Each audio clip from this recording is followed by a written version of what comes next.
HMS Duke of York is, perhaps, less famous than her sister ship, Prince of Wales.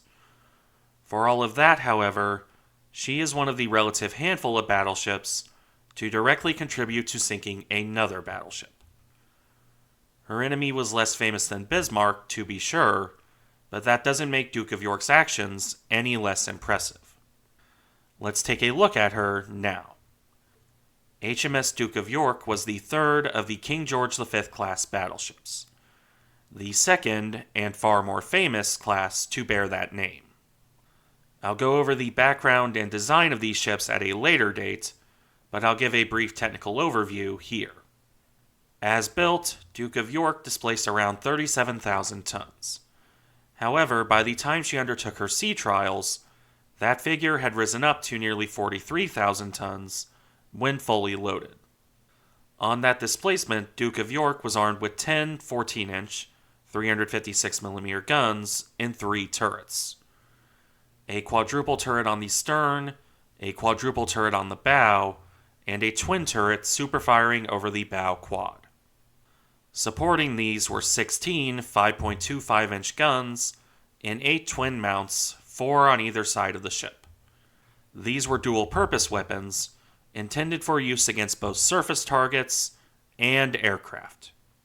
On that topic, her initial light anti-aircraft battery was no fewer than 48 2-pounder pom-pom guns and 6 octuple mounts. These were, in turn, supported by 6 20mm cannon. As is typical in the Second World War, this loadout would change drastically by 1945. This varied between each ship in the class, but generally saw an addition of 40mm Bofors guns as those became available. As for the armor protection, that consisted of a main belt that was 14.7 inches, 370mm thick, at its thickest over the magazines. These were some of the most heavily armored battleships, ton for ton, ever built. All of this was carried through the water at around 28 knots by 111,000 shaft horsepower through 4 shafts. With the basic technical details out of the way, let's move to service history. Laid down on May 5th, 1937, Duke of York would be launched on February 28th, 1940. By this point, the Second World War was well and truly underway. As such, her fitting out process was about as fast as the British could feasibly manage. Even so, Duke of York only commissioned into the fleet on November 4th, 1941. Not long after that, on December 10th of the same year, her sister Prince of Wales was on the bottom of the ocean. For her part, Duke of York, after the requisite shakedown cruise, was assigned light duty. Specifically, on December 13th, Duke of York set out for the United States, with Winston Churchill carried aboard. In the aftermath of Japan's declaration of war, Churchill was keen to meet with President Roosevelt in person.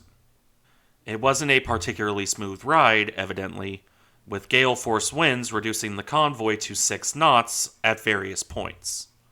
Nonetheless, Duke of York, with Churchill aboard, arrived in Chesapeake Bay by December 22, 1941.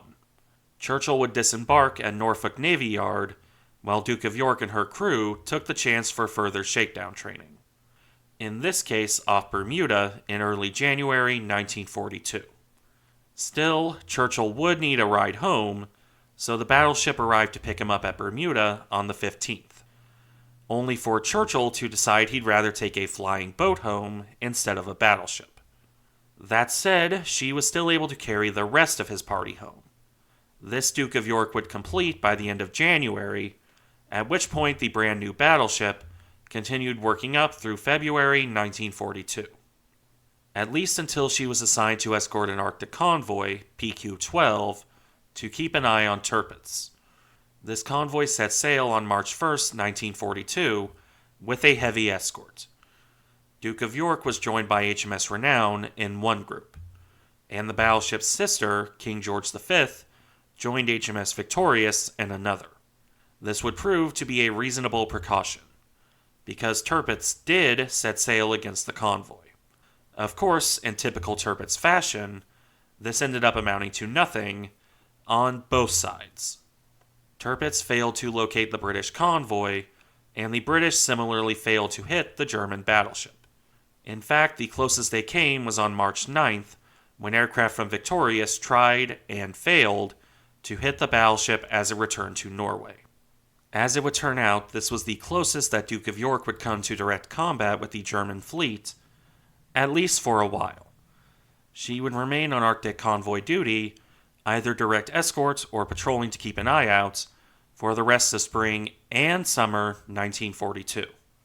The most exciting things to happen were replacing King George V as flagship after that ship rammed and sank a destroyer in late April, which caused severe damage to the battleship's bow, as you could expect. The second thing was being joined by USS Washington as the American commitment to Tirpitz Watch in May 1942. Beyond that, however, it was a quiet and very, very cold time. Nonetheless, Duke of York being around did likely help keep convoys safe. For the most part, although losses were inevitable. Alas, the same could not be said for convoy PQ-17 in July 1942. That would prove to be such a mess that you've likely heard of it, even if your knowledge of Arctic convoys is limited to, oh, that was a thing that happened, wasn't it? In any case, Duke of York would only leave her cold Arctic duty in November 1942. At that point, she traded freezing cold and endless ice for the sunny Mediterranean and hot North African coast. Specifically, Duke of York joined Force H and became flagship of that force for Operation Torch. While I'm sure that was a nice break for her crew, it would end up being short-lived. Other than supporting the landings and fending off the odd air attack, Duke of York had very little to do.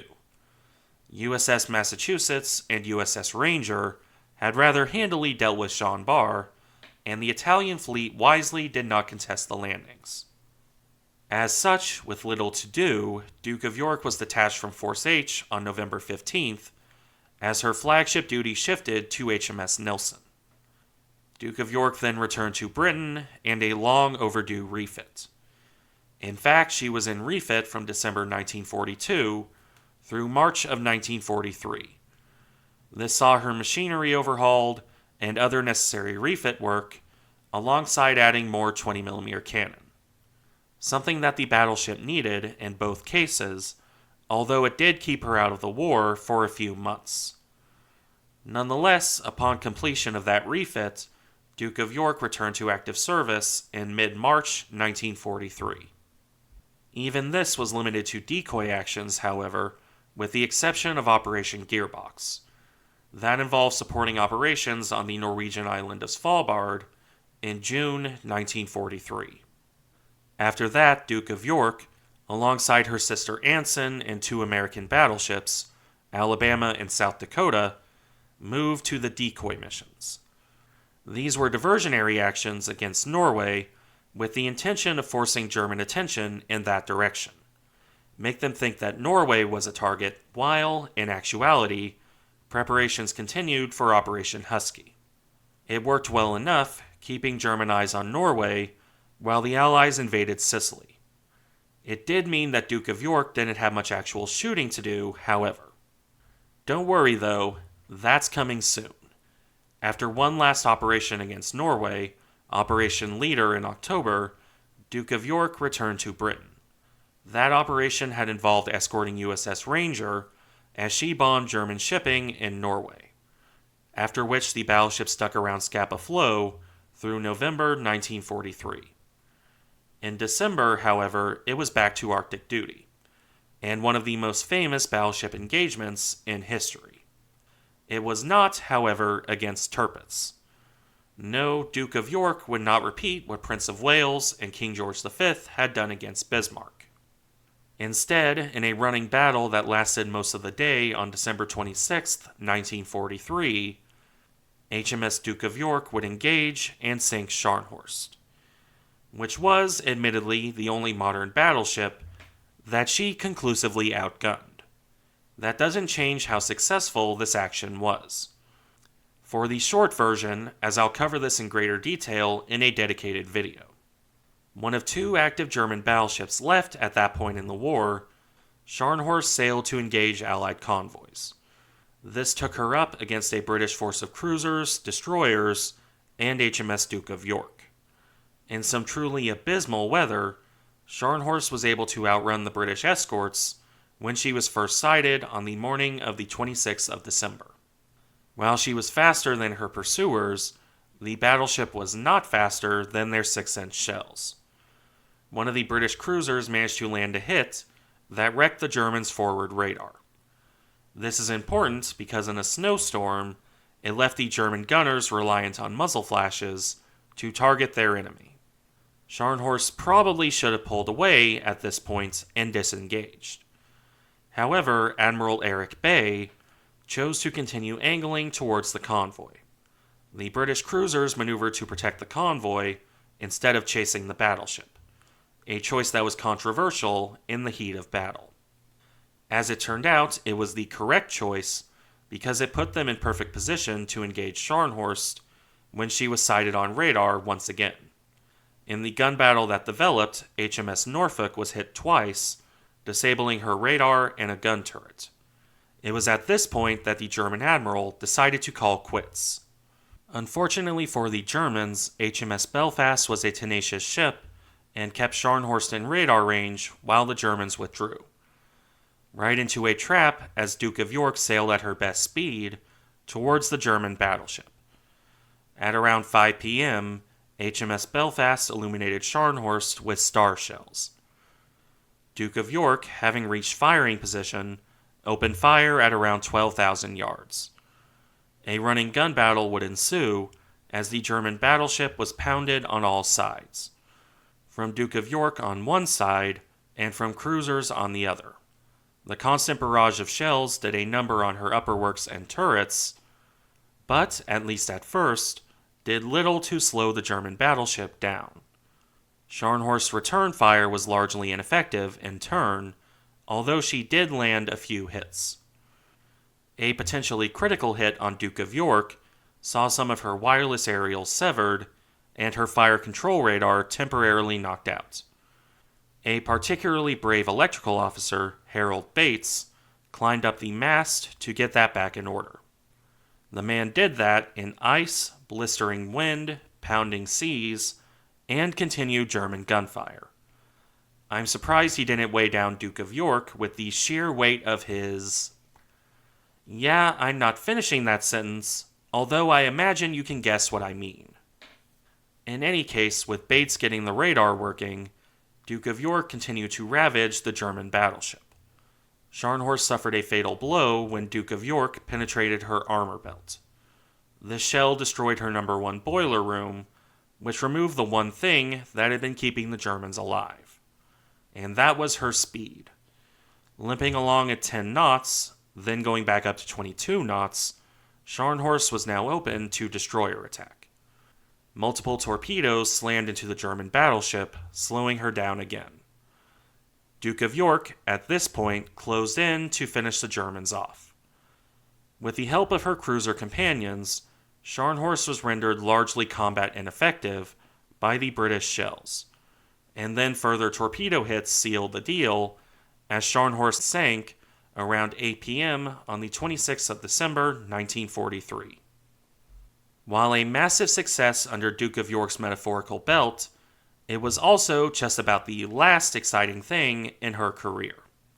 Duke of York would spend most of 1944 continuing Arctic convoy duty, with a break to support aircraft carrier strikes on Tirpitz in August of that year.